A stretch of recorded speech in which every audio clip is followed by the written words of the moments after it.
Attention dog lovers, if you're looking for the perfect way to show off your love for your furry friend, then look no further than the Social Wag. Their dog-themed apparel is designed for those who treat their pets like family. From trendy tees to cozy sweatshirts, they've got something for every dog enthusiast, featuring unique designs that celebrate the bond between you and your pup. Plus, a portion of every sale goes to support canine cancer. Visit thesocialwag.com today and fetch your new favorite outfit. Show the world your wag. Code FREEDOM for 10% off.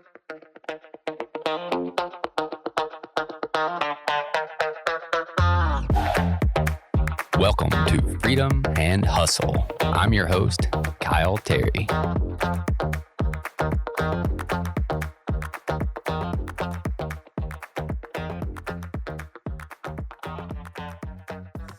Today, I'm sitting down with Dr. Blaise. Let me get my notes up here for your bio.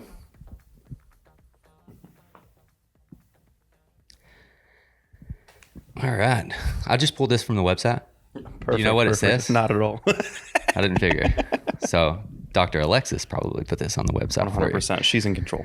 Yeah. So Dr. Blaise is a doctor of chiropractic focused on upper cervical care. He is trained and certified in knee, chest, upper cervical technique,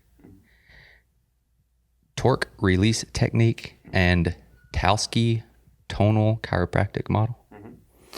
Dr. Blaise found his passion for chiropractic in the realization of its benefits on mental health.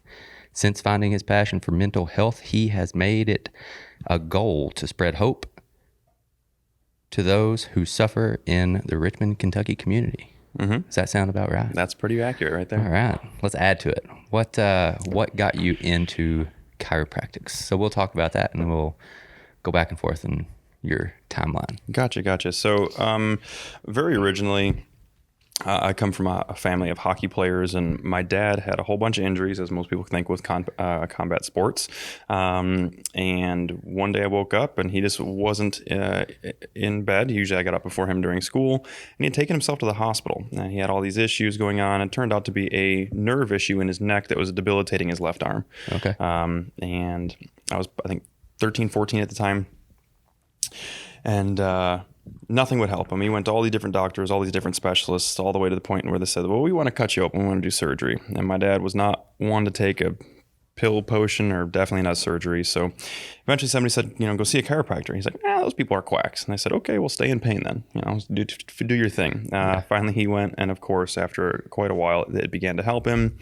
And when I was young, I wanted to be either a fighter pilot, but I'm colorblind, so they won't give me a pilot's license, or a doctor. But when I was that young, I did not like blood and gore. So as I went to go see this chiropractor with him, just a visitor too, realized, hey, this doctor does not do a whole bunch of blood, which is super cool for me. And as a 14-year-old kid, he recognized that I like cars, and this chiropractor was a car collector. So really caught my attention, and that's kind of how I got my start into it. But at the time, I had no respect for chiropractic. I had no understanding of the philosophy or the scientific aptitude or the potential of what chiropractic can do for the human experience, for sure. Just sounded good. Let's get after it. Yeah. Well, a lot of medicine is misunderstood, and I think chiropractics is one that's definitely misunderstood. 100%. Yeah, and then I think the misunderstanding comes from nobody explains it really. So people that go to the chiropractor, once they go, they always go. Mm-hmm. They are a practitioner throughout their life. Yes. But to get them to cross that bridge is difficult sometimes because of such and such's aunt's third cousin's uncle got paralyzed or something crazy. Yep. Yeah. And the story always goes, it's I know somebody who knows somebody who knows somebody, and this thing happened. It's like, well, you saw an internet article. You don't know anybody that happened to. The rates of those things are so astronomically low that it's ridiculous. And you don't have to take my word for it. You can look at insurance values. Nobody knows the world and the safety of the world better than insurance companies do. And for example, my malpractice, I work with the brainstem or areas of the nervous system that are very particular. I'm not looking at, carpal tunnel and just adjusting the wrist. I adjust C1 and C2 in the upper cervical area of the body. And so our malpractice for multiple $1 million coverage a year is in a couple $100 range. Yeah. Versus a medical doctor or osteopath who'd be working in the same area, a neurosurgeon or anything else like that. They're talking tens of thousands of dollars for the same coverage. Why is that? Because my liability is that much lower. We don't hurt people. Yeah. So I'm not saying there isn't bad chiropractors. There's bad everything. There's bad plumbers, bad electricians, bad mechanics, and there's bad chiropractors too. Yeah. But if you can go to somebody who's going to be able to scientifically look at what you're doing, objectively measure and monitor all those things, there is scientific value to chiropractic if done correctly. If done correctly. And that's the biggest difference. Yeah. That's like anything in life. If done correctly, right, it adds value. Yeah. If done incorrectly, it does not add value, whether it be anything, actually. Just like you said, if you hire the wrong plumber and he does not do it correctly, then your house is still going to have plumbing issues. Yeah. And actually, it might be a more expensive fix after they came than it was before, had you just hired the right person. That's right. Yeah. That's right. So that's good. Your dad situation kind of led you to where you are today. Where'd you go to school?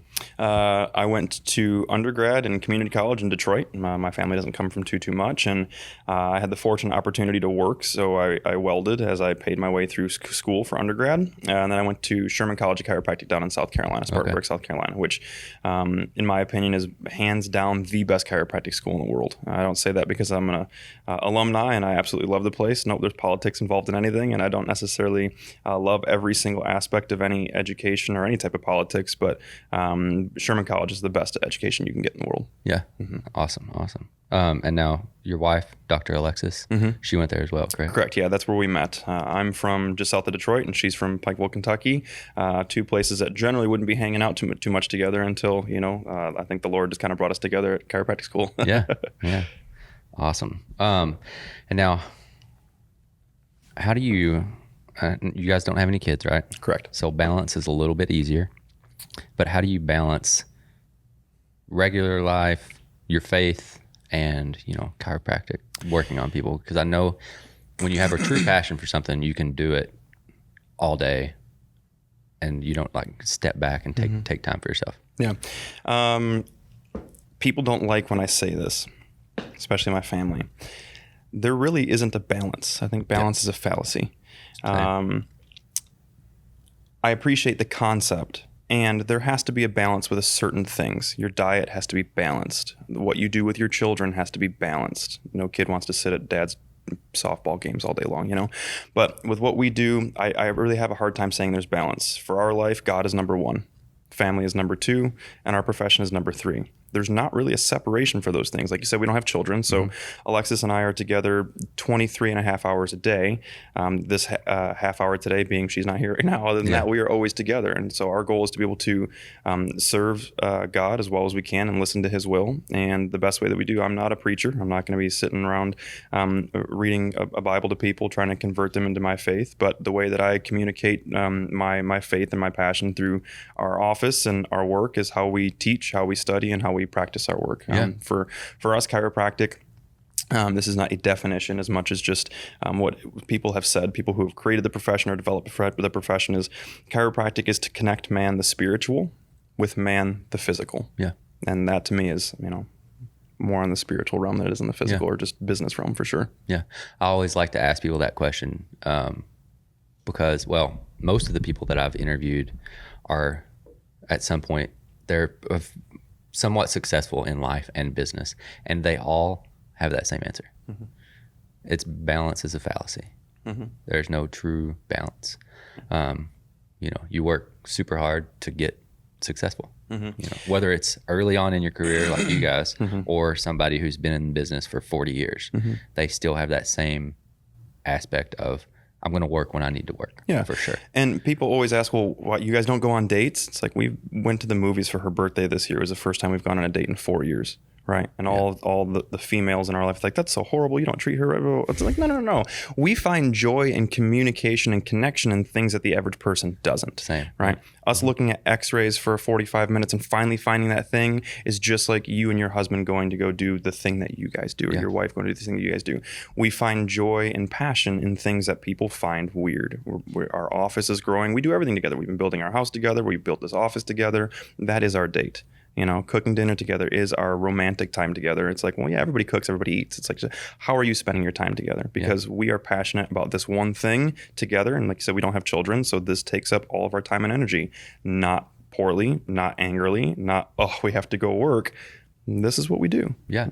I mean, 2 weeks ago, Kim, on Friday or Saturday night, can't remember the night, Kim and I were watching something on YouTube about marketing and business and stuff. And it was 8:30, 9:30 at night. I had a whiteboard in the living room taking notes as she told me what to write down. That's our Friday night. We have the same kind of relationship that you guys have. So I completely understand that. And I understand the pushback from friends and family. Yeah. You know? People ask us all the time, like, is it hard to work with your spouse?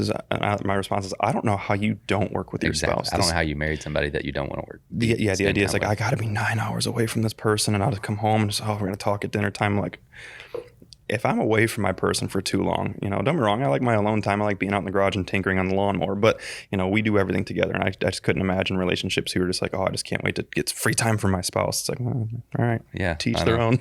Yeah. I mean, once we had kids, we've spent time away from each other more so than the first 5 years before that.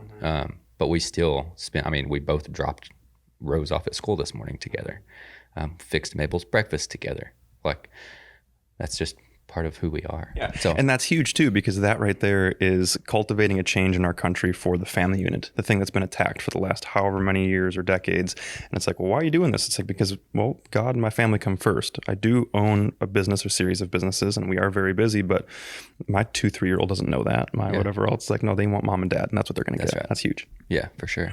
Okay, so back to chiropractics. Let's talk a little bit about upper cervical chiropractics and the type of chiropractic that you practice. Well, that was a tongue twister. And what makes it different than other types of chiropractic, because there are several different variations and methods to working on someone chiropractically. Yeah. So this conversation gets a little controversial, not from the average bear, but within my own profession. So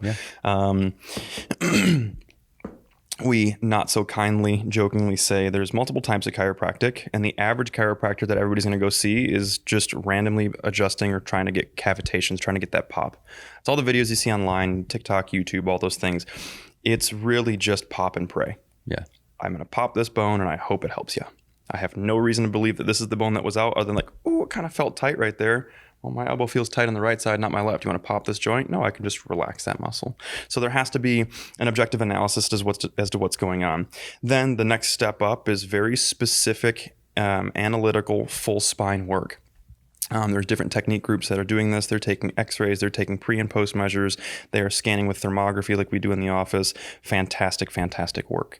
Alexis and I choose to focus on the upper cervical region. We just find it to be the most impactful area of the body to make sure that there is neurological clarity, so to speak, as every aspect of your body, from your brain to how you wiggle your toes, your emotions, and everywhere in between, is controlled or regulated by a function through the brainstem. Yeah. So if the brainstem has a problem, you're going to have a problem in life. And so when we got into school and we're learning all these things, and part of the success that I had is I had never been adjusted by a chiropractor before I went to chiropractic school. Okay. So I watched my dad get adjusted, but I had this analytical mind as to saying like, well, I know chiropractic's got a bad rap, but what's actually going on here? I'm a fairly analytical person. So as I was looking at all these things, my goal was, looking through chiropractic philosophy, which is, the least amount of outside force or adjustment for the most amount of neurological change, which is technically the adjustment. The adjustment is not the thrust. It's what happens to the body because of the thrust. Yeah. And as I was researching that and getting down and diving into all these different techniques, what I found was that upper cervical, adjusting C1 and C2 in relationship to the skull and the rest of the spine, gets the most bang for your buck, so to speak. So if we are adjusting C1 and C2 and getting the nervous system to change at the brainstem, if the brainstem's in better control, then every aspect of how the body is going to work is going to improve. Because if you have something wrong with your lumbar spine, it's being controlled or being regulated by some aspect of your brainstem.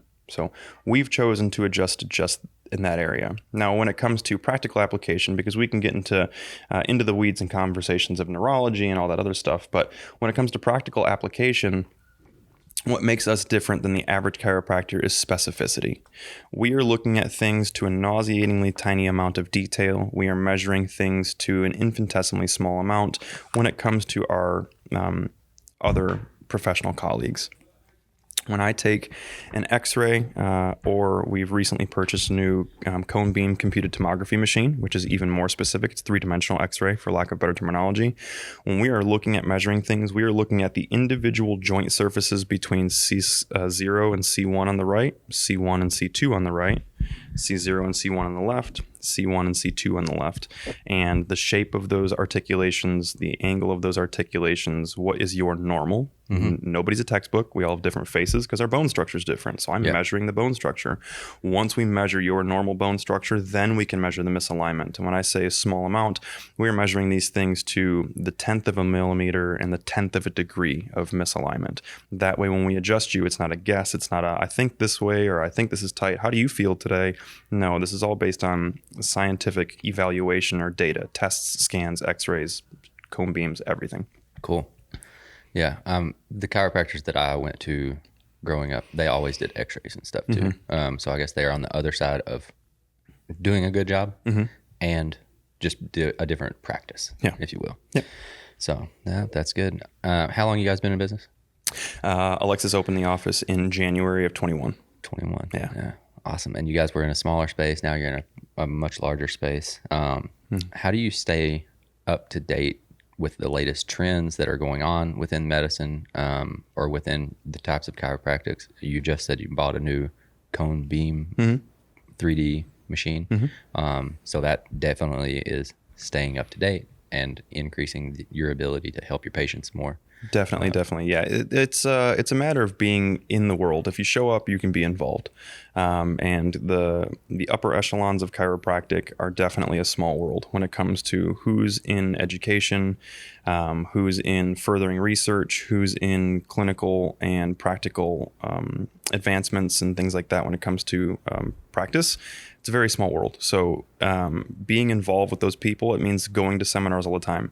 We jokingly tell people, because we leave all the time for most weekends, Thursday, Friday, Saturday, Sunday, we are gone. And our patients know this. It's not missing days off work. It's just we're not open on those days. And they come back, well, how was your trip? How was your, they always say, like, were you on vacation? It's like, no, we were just on a work trip. We were either teaching or we were learning. Very, very rarely do we leave somewhere. And somebody's like, well, how often is that? And I'm like, well, for example, in 2023, we left town 38 out of 52 weekends. 2 of those were for us to go see our family. Yeah. We did not go on vacation. So the rest of it was all work. Yeah. And so it's not easy. It's not, just like, let's go in the car and go down to Florida to the beach. No, we're going to really hot places or weird places or traveling and all over the country or even sometimes parts of the world to experience different types of chiropractic, talk to the people who are doing research, make sure we're involved in schools, make sure we know what the students are thinking, what the laws are changing, and in our case, most importantly, the imaging or the technology that's available to us. Yeah. So technology is not the same as it was in the 1900s, so we wouldn't be practicing the same as we were in the 1900s. Yeah, if anybody's doing that, and you ask yourself questions. Yeah. Awesome. What, so more so on the business side of things instead of the chiropractic side of things. So when you first started in 2021, you were helping Alexis get everything going.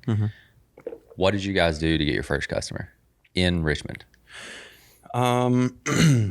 I was helping her to originally start everything because she graduated 6 months before I did. So she got her license in Kentucky before I did. I guess I should have prefaced that. Yeah. And we had lived here, and that was all during COVID. So, schools were physically out, but I was still in school online and videos and all the other stuff. And so we were opening things. Everything from this day has been word of mouth. Okay. We have done, in the past couple years, we have done a month and a half of a marketing campaign. Did not work out very well. There's friction between us and the company, and it is what it is. But everything we've been blessed to have just word of mouth. So when we moved here, I immediately started going to the gym. We started finding the church that we wanted to go to. I'm a hockey player still, so I started playing hockey in Lexington. And just by people asking us, who are you? Why are you here? You have a funny accent. What are you doing here? Just got people interested in what that is. All the way to, like, in the grocery store, you see somebody walking around that looks funny, be like, hey, you look like you're hurt and think I can help you. So, and that was it. And our first week, or Alexis's first week, we were already successful. Financially, we were already in the black. Everything was covered. And we were able to start moving forward. And like I said, we've been blessed. God's been looking out for us in every single step of the way. I wish I could describe to you everything that we've done from a business sense, saying, oh, we planned this and this is what happened. No, it's like we planned this and then this is what happened. And I don't know why it was that successful other than somebody's been looking down on us. Yeah. I mean, conversations, if you do good work, the people that you work with will refer you to their friends, family, people that they know and like. And then it just grows from there. I tell people literally on every podcast that I've done, whenever I talk about building these relationships and stuff, some people want to push an online campaign, but then everybody is a cold lead, versus if you just worked with somebody and they tell their 3 closest friends and one of those 3 people needs the service that you provide, you don't have to convince that person that you need to work with them. Yeah. They are already convinced. Yep. For us, we've really been running on 3 or 4 things. And this wasn't exactly planned. It's just how things have gone. We didn't know this originally, but those things are: 1, deliver absolute clinical excellence. If we are doing exactly what we say we're going to do, then it's going to work. We're working with neurology, so things aren't exactly 100% black and white, but, deliver clinical excellence. 2, explain what you're doing until they understand it, right? How many people have taken their car into a mechanic and go ahead, right? Well, that's your car. You can get a new one of those. This is your body. You can't get a new one of those. So while I'm delivering clinical excellency to the best of my ability, I'm not saying I'm perfect or I'm the best in the world, but working on being, I'm describing everything to you in a way that you understand until you understand it. And we make sure you answer all of your questions, which is unusual in the healthcare world. And then 3, doing so genuinely and honestly, or the way that we say is we're full of transparency. There's no smoke and mirrors. We will answer any question that anybody's asking of us, from everything all the way down, even personal details. I'm an open book. I got nothing to hide from you. So when people come in here and say, I'm kind of skeptical of chiropractic, I don't want you to touch my neck, and I really don't like chiropractors because you're kind of sleazy salesman. I'm like, okay, I understand. Here's what we're going to do. Here's how I'm going to prove it to you. And I'll answer any question you have until you're satisfied. Otherwise, I don't have an interest in us having a relationship. And people are like, that's fantastic. You think my kids can come in? I'm like, I would love for your kids or your family to come in. So, exactly just like that. Yeah. And that's the way it should be. And, being in the marketing industry, ours is gray area as well, because you can do one thing 100 different ways, depending on the person you hire to do that specific thing, whether it be shooting a video, shooting a podcast. There's multiple ways to do this. There's multiple ways to do everything. But the way you present yourself professionally, and we just talked about this, in any profession, is a direct reflection of how good you're going to be and the service that you're going to provide for that person. Especially here in small town Kentucky, people want to know who they're dealing with, right? Yeah. And I'm an interesting cat, right? I wear, my socks are on the office. I have very long hair, and that's different for here in middle of Kentucky. But I'm genuine. People know that this is me. If you catch me at home, you catch me at church, you catch me at the ice rink, or you catch me in this room, the only thing different is going to be what outfit I have on. Everything else is going to be Blaise. That's right. Yeah. And I think there is a benefit of having some kind of a barrier like that, some kind of look or attitude or whatever. Like when the people that want to work with you are a little bit skeptical or have something, it kind of puts that barrier, which makes the people that cross that barrier are the people that you want to work with. Like some people say, well, Kyle's an asshole. Well, I am, because I'm honest. Why? Yeah. That's huge. Why do you say that? Yeah. Because I told you something you didn't want to hear. Okay, cool. I tell people that I work with all the time that stuff they don't want to hear, but it's good for them and good for their business. Yeah. Yeah. One of our biggest barriers, people say all the time, and I'm not trying to be rude, is be like, well, yeah, you're the most expensive chiropractor I've ever seen before. Cool. Like, right. I have more technology, more education, more research, and get better results than any chiropractor you've ever seen before too. There's a reason there's a fee like this, and it's not because I'm greedy, I promise you. Yeah. We have to pay for the things. We have the most advanced technology in the entire state of Kentucky. Yeah. That's why. Yeah. Somebody wanted a video, 45-second video of them talking. And I was like, whatever, $300 or $400 or whatever. And they were like, it's only 45 seconds. I was like, I know. That camera is $6,000. That one's $6,000. The lens that's on it is also another $3,000 or whatever the concept was at that time. And if you want to go rent that exact equipment for one day, it's $1,200. So go rent the equipment and shoot it yourself. And then, I'm an expert at what I do. So when I edit it for you and I do all these things, not to mention I'm going to come to you and record this for you, and that's going to take me away from my family. Yeah, your $300 is actually a steal. Yeah, for sure. But some people don't understand that. They think that, they can do it themselves better. Can I have an itemized list, please? Somebody, yeah. Can I have an itemized list? And somebody can pop their own neck too, Blaise. Yeah. Talking about all of that and how you present yourself, what advice do you have for someone wanting to get into the chiropractic business or wanting to get into business for themselves? There's a lot of younger people that are in the same situation that you were, their parents, even coming into your office. There's a lot of full entire families that come in here. Yeah. What you're inspiring those people, whether you know it or not.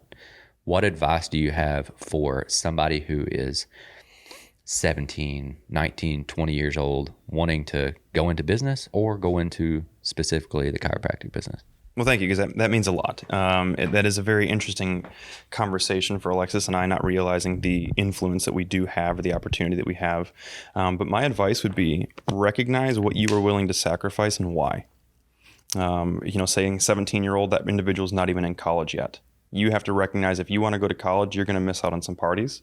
You're going to miss out on some family events. You might even have to move away from school, not to even start to talk about the business of debt or college finances. Then if you decide after undergrad that you do want to pursue a chiropractic doctorate, that's another 4 years on top of that. So you're talking 7.5 to 8 years of school to get your doctorate of chiropractic. And so one of the biggest frustrations that I saw or that I had in chiropractic school is that people didn't want to be the best. I was very excited to go from high school to undergrad because people didn't want to be there for girls or sports. They wanted to go to college. And then I got to undergrad, and if you've been to college, you know what kind of a nightmare that can be. And I went from, community college in Detroit, and then I was so excited to get to chiropractic school because everybody's going to want to be a doctor, be a professional. And then I got to chiropractic school, and people were still worried about the same things that people were worried about. What relationships do I have? Where are we going after school? What are we doing? What kind of car are you driving? Where do you live? And who's hanging out? And what are we buying to drink? And again, don't get me wrong, I'm not saying there's anything wrong with that or having social acumen, but you've already sacrificed every aspect of you. You've moved away from home because there's no chiropractic colleges in your hometown. There's only 14 in the United States. You've moved away from home. You're going a ridiculous amount of money into debt. You're spending 9 to 10 hours a day into a seat that's uncomfortable, listening to somebody speaking a language you can barely understand. Then you got to go home for a couple hours at nighttime and then go study. You're sacrificing 95% of your life. You're missing birthdays. You're missing Christmases. You're missing the death of family members. You're missing a lot. People don't talk about the ugly side of what that type of school is. Yeah. You're sacrificing 95% of all of your life at that point to come out and be mediocre. That's ridiculous. Why don't you just sacrifice 99 and come out and be the best? Yeah. That extra 4% is not that hard. So all the time we have people making fun of Alexis and I. You guys don't want to go to the bar? You guys don't want to go do this? You guys want to hang out? You guys are going to that another seminar? You guys are traveling to Colorado? How do you afford these things? Well, you have new clothes on. You have, you went to the bar last night. You went and traveled home. I didn't do any of those things. I got the education. Alexis and I spent tens of thousands of dollars extracurricularly to get those things. Not to mention we were studying business while in chiropractic school. Yep. So we didn't make the most amount of friends in chiropractic school. I definitely didn't have the most amount of high fives from my professors because I was very opinionated.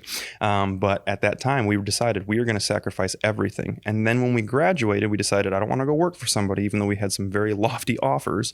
We want to open up our own business. We want to start our own thing. Yeah. And we recognized we agreed for the first 3 years that we would pay ourselves as little as possible to get by and spend every dime growing the office. And here we are 3.5 years later.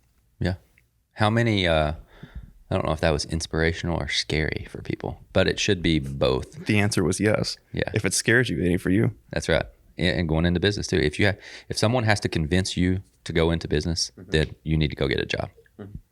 If someone has to convince you to become a chiropractor, you need to find something else to do. Absolutely. Yeah. And that was the people that you were working with or that you were in school with. Someone convinced them. So then they're, 70% in instead of 95 or 99% in, even though they had to sacrifice, they got C's, graduated, or whatever the bell curve was on chiropractic school. I don't think it's a pass fail. It's a 70%. You're still going to pass. Yeah. If you get below that, you're going to fail a class. You can only fail a class 2 times and then you're booted. So yeah. It's not nearly as competitive to get in as medical school, but the standard is still high. yeah. So those people are still out there, and they're probably the people that we talked your about at the hometown. beginning of the podcast. Yeah. That aren't investing, they got a new car instead of a new x-ray machine. Yep. And that's one of the things that to me is the most important about Sherman College of Chiropractic, is because you have the highest percentage of people who are going to understand that last statement. You're there for a reason. It's the smallest chiropractic school. It's in the middle of nowhere, South Carolina. It's very hot. There's not a whole bunch of stuff to do. There's the downtown, party scene is very minimal. Why are you there? Because it is the fountainhead of chiropractic. The most researchers, the most technique leaders, the most everything of everybody's going to be at that school to learn. So if you want to learn this the right way, that's the place you got to go. Yeah. I didn't know that when I went to chiropractic school. We were just blessed. I know that now, but random. Yeah, and what's that based on? I know you've told me before the guy's name that. I mean, multiple aspects of it, but at the end of the day, the philosophy of chiropractic, we have 33 principles, and if it's within those 33 principles, it is chiropractic, and if it's outside of those things, it's not. I'm not saying that acupuncture or massage is a bad thing, and I received massage myself. It's just not chiropractic.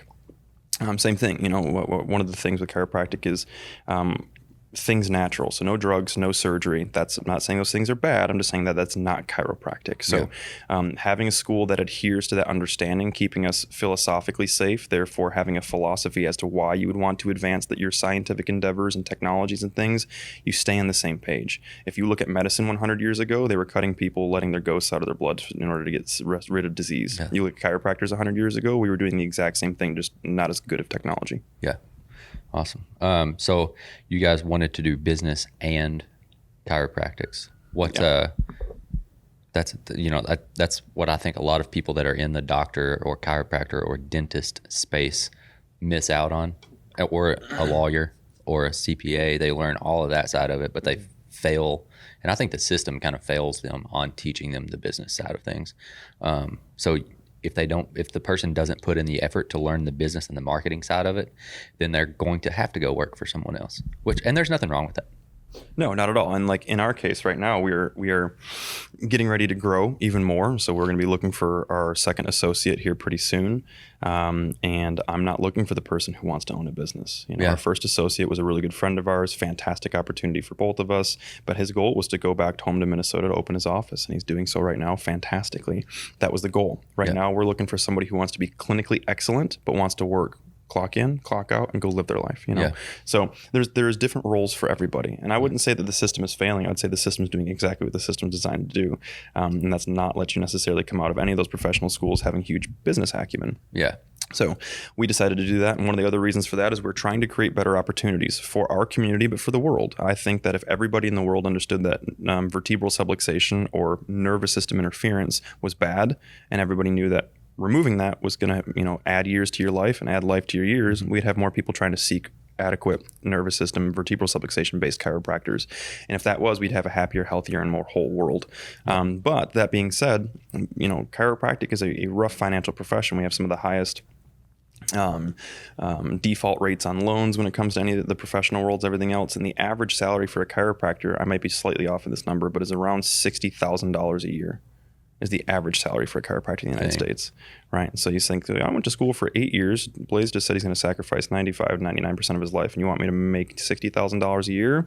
Again, that's a rough look, So we wanted to be able to open our own business, not only to be able to provide the best type of care for our area of Kentucky and be able to provide enough stability to do research, but also provide an employment opportunity for everybody who works with or through this office to be able to grow and be able to blow those financial numbers out of the water. Yeah. That gives people more incentive to stay away from the bar, focus on what God's telling them to do, and study the things that's going to help their community as opposed to be a social butterfly in chiropractic school. Yeah. And that's a great way to do it. And I know you've talked in the past about how you're going to grow and how you're going to add people to this office and add other offices within Kentucky, surrounding Kentucky, and then everywhere else. Now, and you're speaking of that one guy that wanted to open his own business. I was watching a podcast or a video the other day, and it was talking about a guy that everybody that he brought in wanted to do their own thing, but then eventually he hired all of those people as subcontractors for his main company. And this is just me talking about business stuff off the cuff, not really podcast stuff. And eventually he had the systems and processes in place, and all of those people worked for him, but didn't really work for him. I mean, that's leadership right there. That may be an aspect that you can look at when expanding You build the systems and processes to grow the business, run the business, who needs to be there, how many patients you need to see, all of those things. And for the person that wants to own their own business, they could own it under your umbrella. You run all the systems and processes, and they do the chiropractic side of things. You know, you need 2 admins at the front desk, you need 7 chairs, and you can run a $400,000 chiropractic business that 25% of the money goes to the main chiropractor. So he's making $100,000, blah, blah, blah, blah, blah, and on down the line from that. That's my business brain. Yeah, and we look at pain points in business all the time. It's like we know that there are massive ceilings, so to speak, and a lot of time it's based on your own consciousness, what you're doing. But in business, it's hard to breach $500,000. Then it's hard to breach 2 to 3 million. Then it's hard to breach 10 million. And a lot of times that just comes down to leadership, like you were just saying. And so that individual you're referring to, it's like, well, started a business and started growing the people around him, broke through that first ceiling and said, well, you want to do your own thing. I want to respect that you want to do your own thing. Be the best at what you do, and we can still work together. Yeah. And kept growing and growing and growing until now he's still, for lack of better terminology, the kingpin of the situation, but everybody has their equal and fair share cut of the pie. Yep. And at the end of the day, when that happens, the results are so much better. Yeah. And they can do their own thing as well. They do jobs for him, but he has so many jobs for them that they don't really have to do their own thing, if you will. Yeah, I look at internal and external companies. So you're looking at internal companies, you're looking at very high-end watchmakers, right? They make every single part in-house. They make all the dials, all the screws, all the everything except for maybe the crystal. That's in-house everything. But then you look at external companies like Rolls-Royce, they export all of their parts from different companies. I know this because when I was a welder, I made parts for Rolls-Royce. Yeah. And we were one of the highest quality welding companies in the state of Michigan at the time. And so when I look at that, it's like, okay, so Rolls-Royce makes arguably one of the best cars in the world. And they just expect excellence from all of their manufacturers and all their quality control of everything. So they don't say like, just get tires from anybody. They contact Michelin, they contact Yokohama and say, we want the best tires you've ever made. Actually make them better than the best thing you've ever made. And we'll pay you more than we've ever paid you before. Yokohama and Michelin say, no problem. We'll get right on that for you.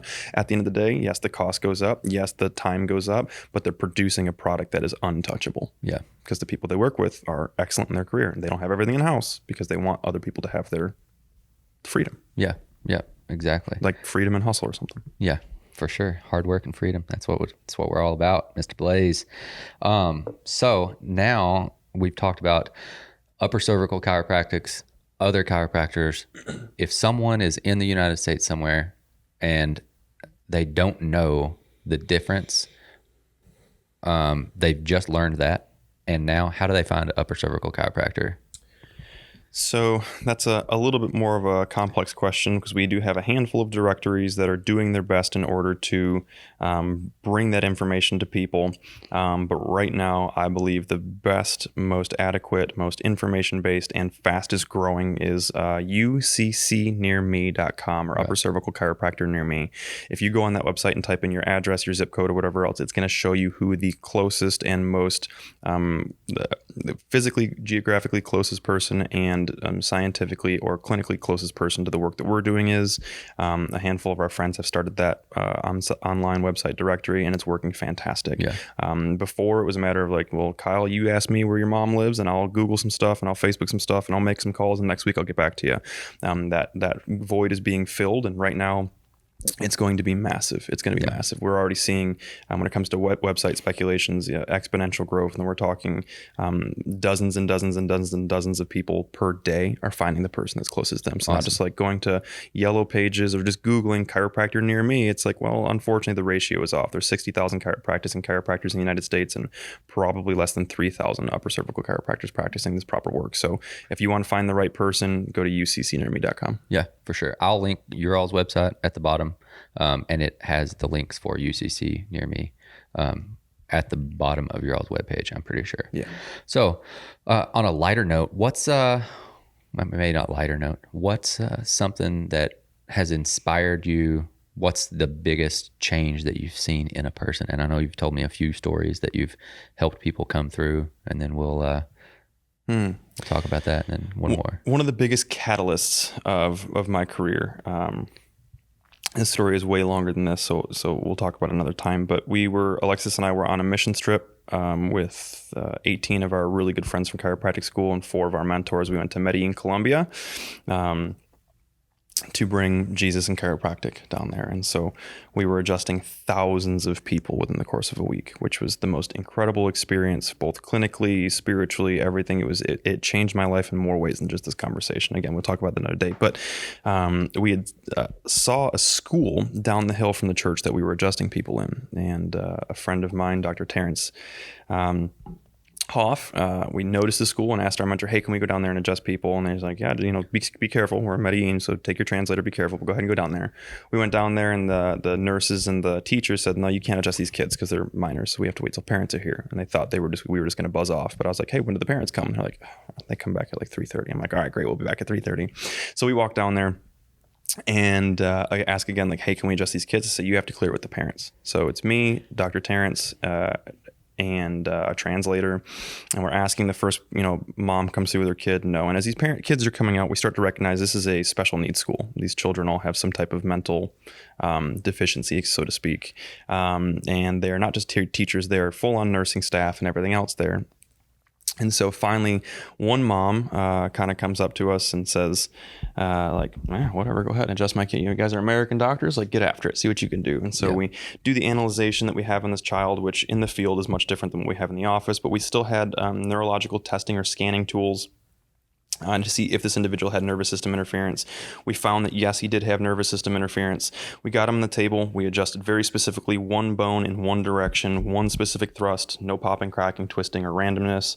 And as we get our hand off of the neck or off the adjustment, we look up and we notice that mom's crying.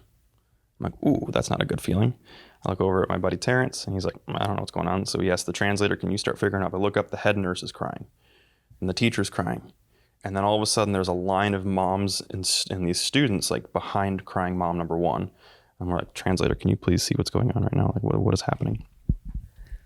Turns out this child had autism. Okay. And the mom was so emotional because this child, due to his autism, had not smiled or interacted happily with his mother in 2 or 3 years.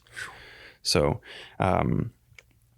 probably 13, 14 years old, and hasn't smiled at his mom in 3 years. He got adjusted, hand was in the contact, thrust happened. Before I came up, he was smiling and deep breathing, and he sat up and looked at his mom and smiled. Yeah. And so mom started crying, and all the people around the school knew the situation. So I got a picture of him because he's my little boy. He's my boy right here. So that's my guy, and he's smiling in this picture, right? Yeah. And so now at this point, all these kids and all these parents line up, and I knew chiropractic can help the body heal with anything. It's not that chiropractic heals something; it just allows the nervous system to work the way that it was designed, and we have designated systems in order to heal most things in our body. When I saw that happen, it was just this palpable change. This child has his life changed forever. This changes mom's life. It changes the siblings' lives. It changes everything else from one adjustment. This kid didn't have headaches, back pain, neck pain. It wasn't about that. It was about the way that he was emoting and changing in his expression of life. Glory be to God. And so when that happened, we kind of recognized, and we started adjusting all these kids, and we had all these more, miracle stories, so to speak. And I became so involved and interested that I told God, like, I'm going to dedicate the rest of my life to understanding what just happened here, because my story was through depression, not because back pain or neck pain. Chiropractic saved my life through depression. So when I saw it happen to somebody else underneath my own hand while I was studying and not realizing the things that I knew, this is bigger than me. This can't just be because I'm all that good. This is because this philosophy works, this science works, the objective measures works, and when the brainstem is clear, you have a better expression of life. And because of that individual, we have dedicated our everything to making sure that we can reach everybody in Madison County and then beyond, because nobody deserves to live suffering. We all deserve to be able to be happy, healthy, whole, and love our families and do what God's asking us to do. Yeah. Awesome. I think we'll close it out there. Thank you for listening to Freedom and Hustle. Make sure you subscribe so you don't miss the next episode. Follow us on social media. All links are in the description. And remember, there's no secret to success. You have to work for it.